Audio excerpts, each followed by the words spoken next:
Hello people, how you doing? My name is Danny Graham. Welcome to my show in case you didn't know. And before we get started, I'm going to ask you to do the same two things I always ask you to do. First, I want to ask you to do is please subscribe to my channel. And second, what I ask you to do is please hit the notification bell so you'll be notified on all my upcoming videos. Now today, before we get into it, this is going to be a full spoiler on Endgame.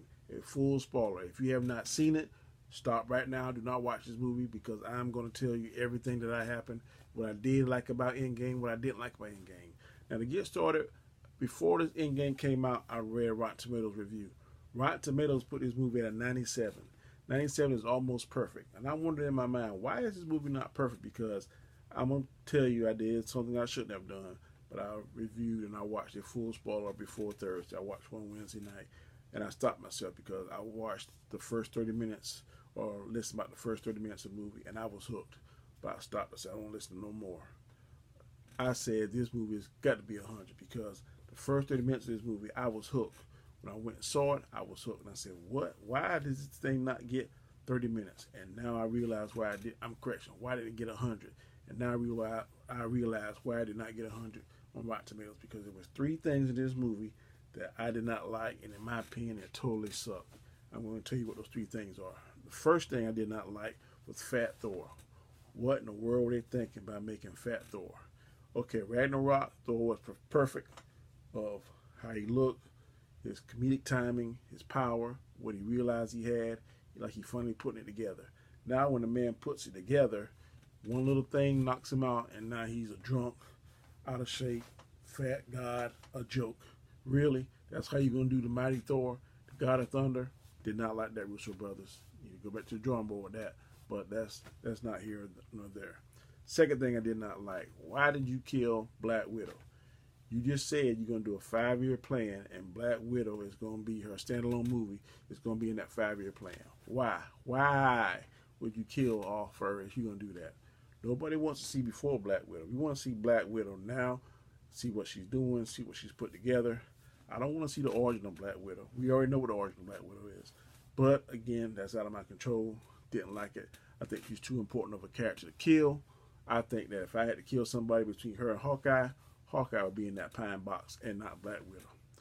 With correction, at the bottom of that ravine on Vormir, floating and letting the Red Skull float over him, and not Black Widow. Third thing I did not like. Why, oh why, oh why, oh why would you kill Iron Man? That does not make good sense.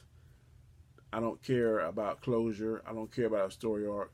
He is too important of a character. He had too much going. He just had his 5-year-old daughter, Morgan, and Pepper Potts. They finally were able to live the dream, to get what he wanted, and you kill him. I don't understand it. Anybody else, anything else you could have done.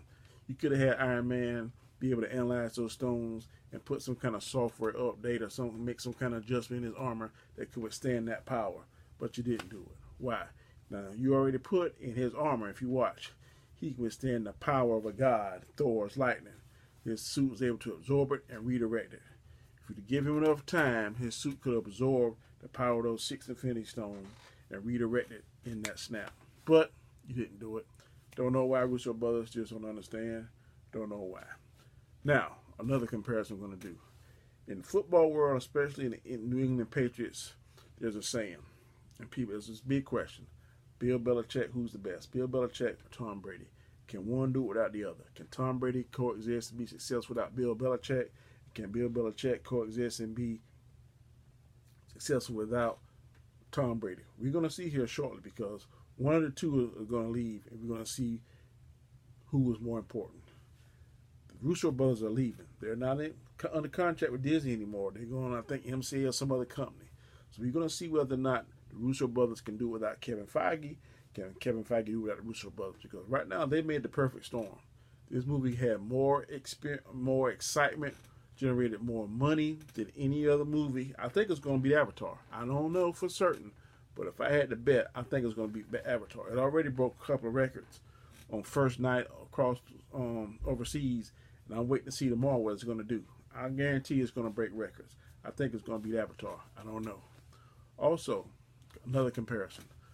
Michael Jackson's crowning achievement was Thriller. This is, right now, to date, This is Kevin Feige and the Russo brothers' crowning achievement. Can they duplicate that? Michael Jackson could never reduplicate anything better than Thriller. Prince, another artist, another genius. He never could do anything that was better than Purple Rain album. Can the Russo brothers, can Kevin Feige, can they regenerate this? Because right now they are in a conundrum. Can we do this again? I hope they can. They have the material, the comic books to do it, but they got to be able to put it together. It's got to be the perfect storm. I don't know if they can do it. I'm going to go on with the movie. Now, the third act was the best part of the movie.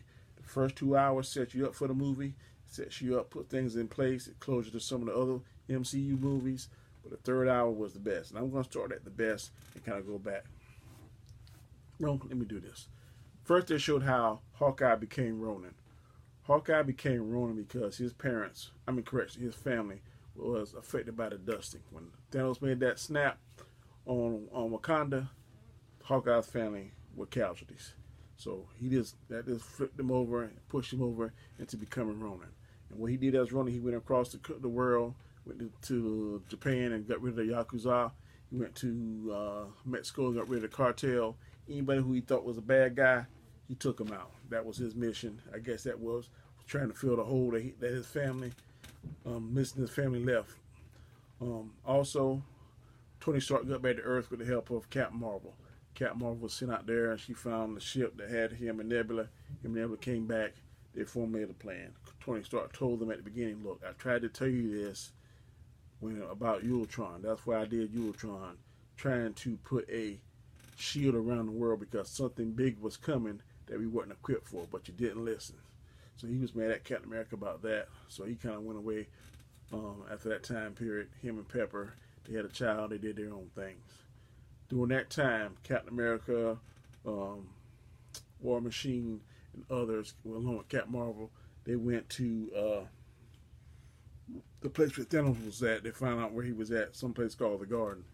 And they tried to get the Infinity Stones back. Weren't able to get them back because Thanos destroyed them when he did the second snap. When he did that and told them that they were destroyed, Thor pretty much snapped, and Thor cut his head off with Stormbreaker. Then they fast forwarded 5 years. Yes, I said Thor cut his head off with Stormbreaker. Shloom, cut it off, decapitated it. So 5 years went by. World is still not back in order because half the population is gone. Half of everything in the universe is gone. So they don't have. It's not working. So fast forward, Ant-Man gets out of the quantum realm. He comes back. He reunites with his daughter. He comes back to the Avengers compound. He tells Black Widow and Captain America, look, I think there's a way we can go back in time through the quantum realm because what seems like 5 years in the real world is only 5 hours in the quantum realm. So if we use the quantum realm, we're able to navigate it. We may possibly be able to get the stones, make our own gauntlet, and reverse the snap. Well, everyone is by Tony Stark at first. He ain't buying it. He's shooting down all the theories. Boom, boom, boom. They leave. They go to Bruce Banner, who is now no longer Bruce Banner. He is Professor Hulk. Professor Hulk says, look, this is not my area of expertise, but I'll try it. They try it. They do not get it right. Tony Stark is able to eventually figure it out. He comes back. He reunites with Captain America. He brings him a shield that he made. They kind of kiss and make up. Then they do their little test runs. They find out that it does work. Then they formulate a mission. The mission is that they go back to 6 different points or different times throughout the years where they know that the Infinity Stones are at, and they retrieve the Infinity Stones. Hulk gets the Time Stone from the Ancient One. That's a pretty good scene. Check that out. Also, Captain America fights himself, and he's able to get the stone that Loki's staff back from him. But they lost the Tesseract, and they run out of Pym particles. But Tony figure out where they're both of them are at back in 1970. So they go back to 1970. Tony's able to see his dad, reconnect with his dad, talk to his dad, find his dad wasn't the big asshole he thought he was, and that he loved him. Felt better about his dad. Captain America was able to see Agent Carter and realize that he loved her more than what he let on, and that he really wanted to be with her, but that's enough later on down in the story. So they all come back, but what they don't realize is that when they're seeing Clint and Natasha, Black Widow and Hawkeye, to Vermeer to get the Soul Stone, there's a sacrifice to be made, and the Red Skull is there, and he tells them, one of them going to sacrifice the other. They fight over it, but eventually Natasha gets the short end of the stick, and she is sacrificed. I did not like that. It sucked. It was sad. I think that Natasha is the stronger. I already said that. Clint should have died, but he didn't. They all come back. They mourn over Tasha. Tony's able to make the gauntlet. They try to figure out which one of them should put it on and do the snap. It comes down to Professor Hulk. He puts it on, but it damn near burns his arm off. It hurts him real bad, but he's able to make the snap and come back. During that time, Thanos finds out about by way of the two nebulas, the good nebula now and the bad nebula back then, are psychically or mentally connected. So he was able to see all of the good nebula's thoughts and see what they were planning, and then he had the bad nebula switch places with the good nebula, and she brought him to their time, the current time, the Avengers time, and he destroyed the compound, and that is when him, Captain America, that's when he faced Captain America, Iron Man, and Thor. Thor had both Mjolnir at that time. When he went back in time, he got Mjolnir, and he had Stormbreaker, and he was fighting both of them, using them against Thanos. They were holding their own, but eventually Thanos got the upper hand. It was just him and Thor. So he was getting the better of Thor, and we see the hammer lift up, and we think Thor's doing it, but it's actually Captain America. Captain America has Mjolnir, and he goes to work on Thanos.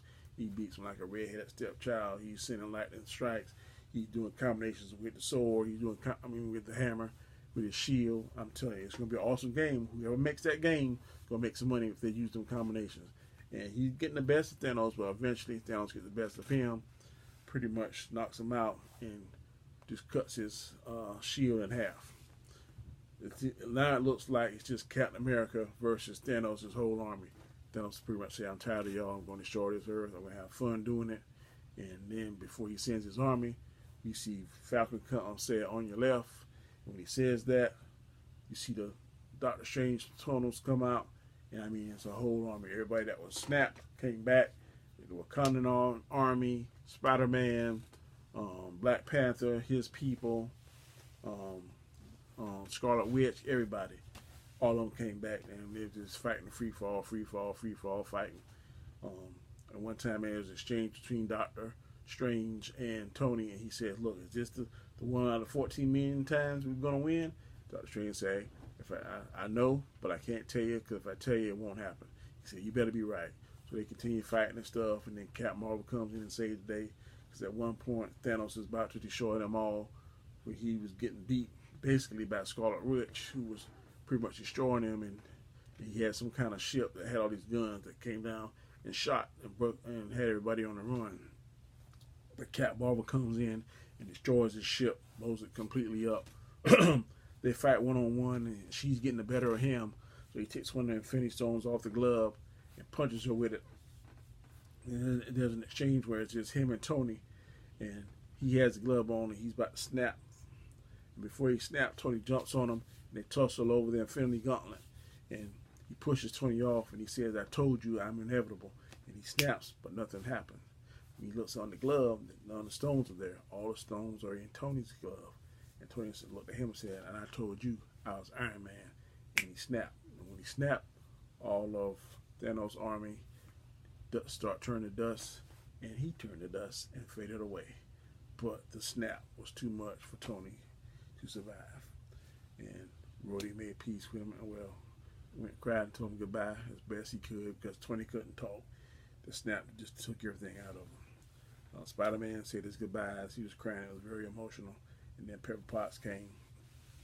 Pepper had that rescue armor on that Tony made for her as well. She was kicking ass. And she told him before he died that they're going to be all right and that he can rest now. And he passed away. It was very sad. Then Captain America went back in time, took back all the stones, and he stayed back there and lived out his life. And he came back and he gave the shield to the Falcon, and now the Falcon will be the new Captain America. Before I go, I want you to please send a message to my Twitter account, which is at DEPGraham. Tell me why you think this movie was better or worse, or what you like about it, what you didn't like about it. Is it the best or worst the MCU has made? As always, I want to ask you for your continued support. Stay safe, stay cool. Peace.